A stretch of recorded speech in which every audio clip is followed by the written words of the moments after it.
Speaker, so it's Fulvio Mastrogiovanni from the University of Genoa, and also founder and chief science officer of Teseo. He will talk us about the challenges raised by the robots powered by artificial intelligence. Fulvio, the floor is yours. Yeah, hello, so I hope you can hear me.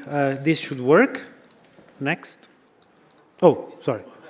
Maybe too much. Oh, this is a sneak peek. So thank you very much for being here. So typically, you know that university professors speak 8 hours, but it's not what I will do.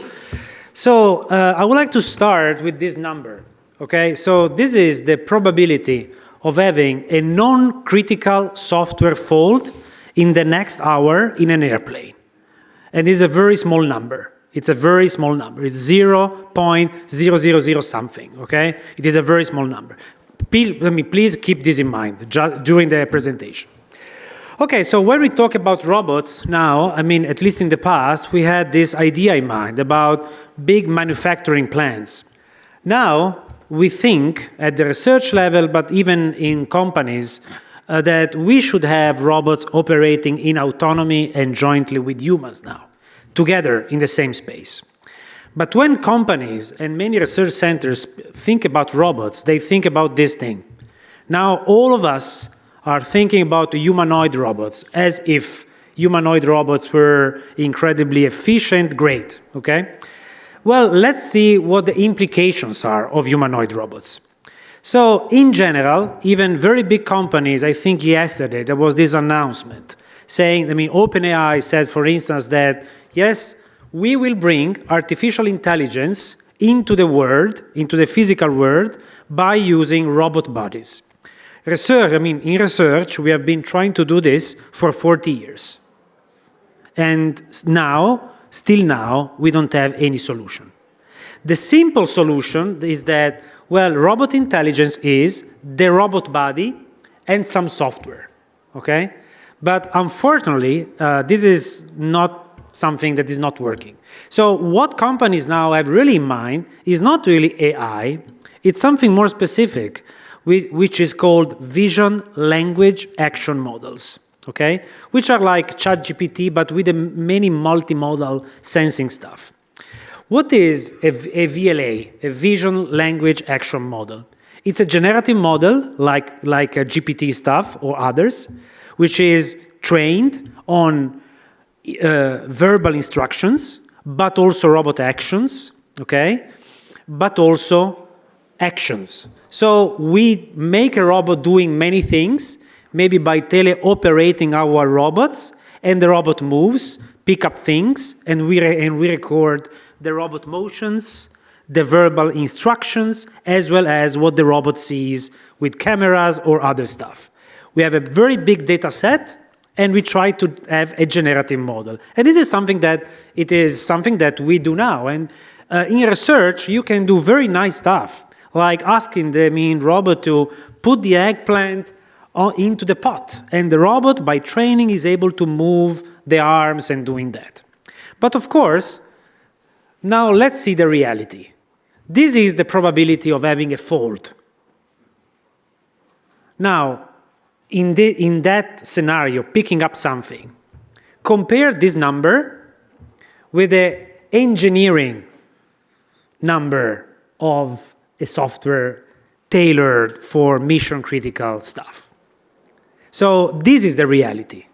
So although many companies says, we will deliver humanoid robots into the real world, and this is state-of-the-art stuff. So the 16% of the time, that state-of-the-art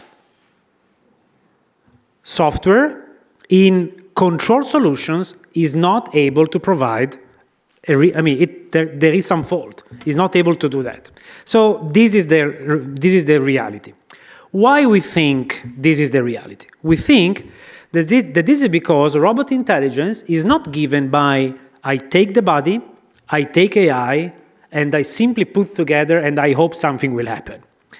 We think the interaction should be slightly more complicated, but it's not what I personally think. I think that, but we think that from 1990.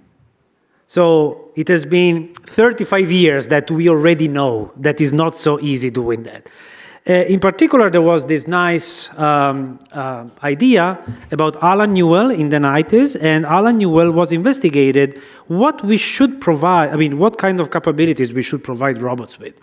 And robots, of course, it's a very long path.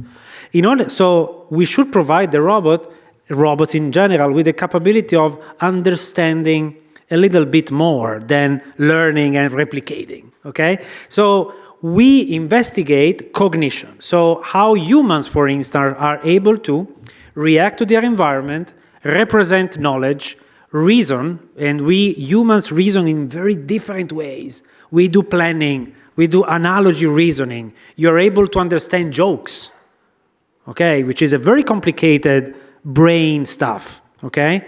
But also you are able to understand how to do sequence of actions, okay? Not just pick up one thing, but you're able to say, I need to pick up this, and then pick up this, and then pick up this to build something. Like when you were playing, or maybe you still play, with Lego, okay? So you do a lot of stuff, very complicated stuff. And of course, you have to learn from experience. You understand what to remember and what to forget.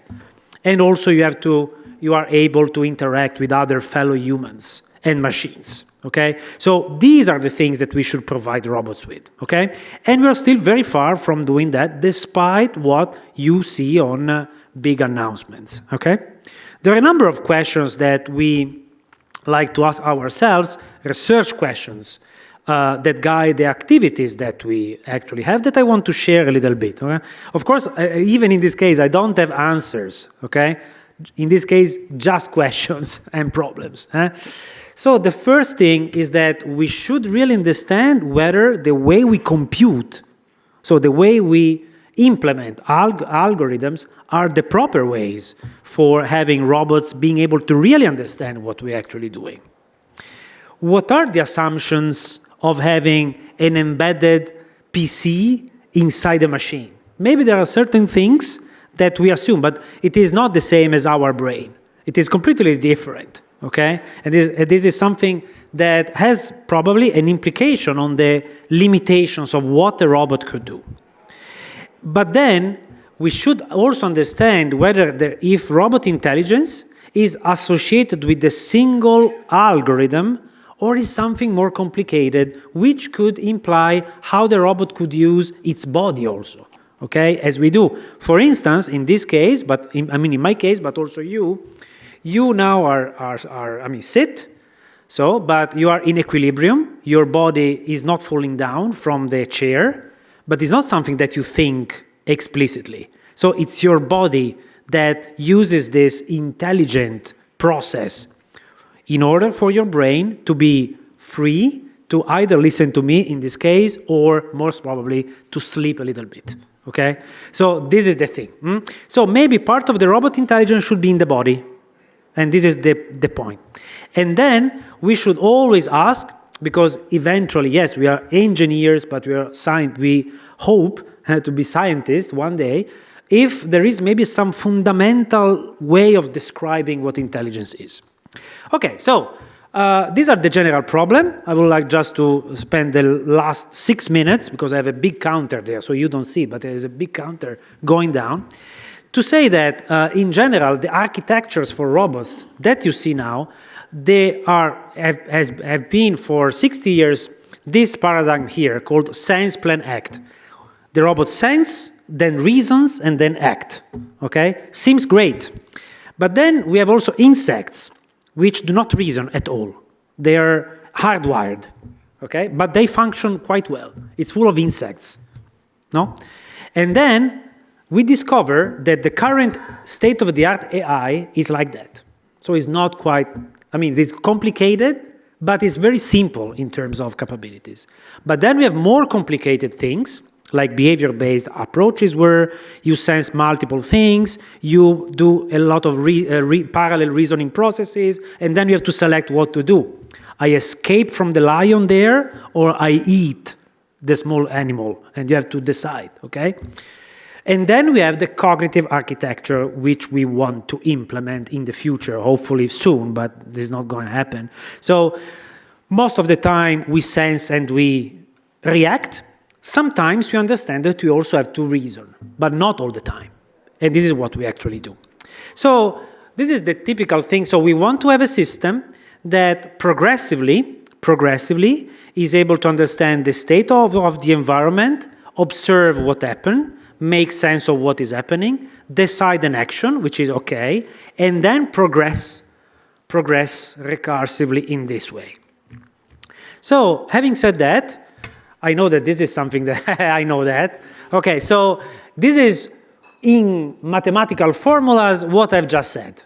Okay, so when you see complicated formulas, you know that there is always a very simple solution. But I only want to say one thing. This is a very complicated formula. It's a probabilistic formula for the young guys here, okay? Maybe you don't know, but don't care. I mean, I barely understand it. No one understands. It's like quantum mechanics, so don't worry, okay? The important thing is to understand how it works, not the meaning.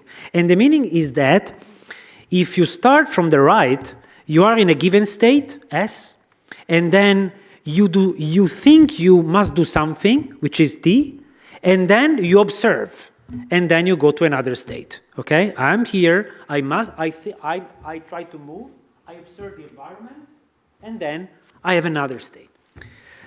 So in robotics now, we are trying to build artificial intelligence algorithms that continuously look at the environment, build a representation, decide what to do, and then look at the environment, build a representation, decide what to do, all the time. So perception and action are typically intertwined. We do that together. We humans do that in parallel, okay? So there is one thing, also in this case, it's an incredible slide, but I introduce it just to give you the thing. It is just some label. Now there is a very nice paradigm that is based on neuroscience, which is called active inference. So active inference is the best theory about the functioning of the human brain that we have in general, okay? So now people doing research in robotics are trying to build algorithm mimicking active inference in robots. Not the robots that you see on YouTube or TikTok. I mean, those robots are not that advanced. They are quite stupid. But you can imagine that if we have robots in the future being able to do something, that will be based on active inference. Just remember this name. So in active inference, the robot is supposed to build a model of the environment, and the goal is to build a model of the environment which is appropriate for the environment. So, just to conclude and wrap up, what are the key directions? So we think that we must build robot cognitive architectures, so AI algorithms that are based on principles based on the brain. We should use something which is put together machine learning, but also logical reasoning, like we humans are able actually to do. This, again, for young generation, this is called neurosymbolic planning or reasoning, which is a keyword that no one knows, but it will be very important. The third is that intelligence should be distributed in the CPU, I mean, in the computational part, but also in the body. And this is, again, fundamental, because we humans, as I said, are able to stand without reasoning. Okay? And we want robots to be able to do that. And also, and this is about the ethical principles, we need to align the algorithms to human values if we want to, I mean, maybe sometimes not too much, but in general, yes, okay? If we want to be able to interact with this machine, okay? Okay, I have just images. So just about some things that are quite easy. So what if, for instance, a robot has to pick up objects from a table there, okay? For instance, in this case, having to understand which objects could be picked up. Well, this is not a trivial task. It is trivial for us humans, but for robots could be quite complicated. So in robots, for instance, it is a recursive reasoning. The robots start to move and then understand whether the object is reachable. If not, it must pick up another object. I'm finishing. Closing and pick up one. So it is a recursive way. And you have all the recursive stuff here, okay? Body intelligence, we study the octopus, and the octopus is where we have body intelligence, and also alignment here. And this is the last slide. Thank you. Thank you, Fulvio. Thank you very much.